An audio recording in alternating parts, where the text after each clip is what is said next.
L'hôtel Van Netvelde, ses détails floraux, son festival de couleurs, ses dorures, son jardin d'hiver, un véritable bijou de l'Art nouveau, survivant de la vague de destruction de ce style architectural dans les années 60. On lorgne un petit peu, on louche un petit peu du côté des Américains en se disant il faut des bâtiments hauts, on appelle des buildings ou des gratte-ciel en fait, en tout cas des immeubles à appartements, pour gagner aussi de l'espace en fait, de la place et faire habiter les gens les uns au-dessus des autres. Et puis aussi multiplier les bureaux. Et donc il y a certains bâtiments qui vont payer, je dirais, cette course effrénée vers une certaine modernité. Parmi ces bâtiments, l'emblématique Maison du Peuple, dans le quartier du Sablon. Elle était vraiment mal aimée, c'est-à-dire ceux qui l'avaient construite, en gros, au début le Parti ouvrier belge et puis le Parti socialiste estimaient que, ma foi, c'était quand même devenu un paquebot difficile à gérer.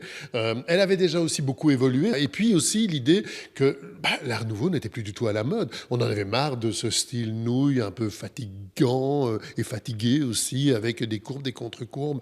On voulait vraiment aller vers quelque chose de beaucoup plus efficace, de beaucoup plus rationnel. Chef-d'œuvre de l'architecte Victor Horta que des promoteurs immobiliers veulent voir disparaître. C'est dans ce contexte historique que se déroule l'intrigue de la nouvelle bande dessinée Maison du Peuple 65. Dessiner l'Art nouveau, un véritable défi, pas toujours évident de transposer sur papier ce florilège de détails. Si vous avez une grande case qui va faire une demi-page, vous pouvez vous permettre d'aller plus loin dans les détails.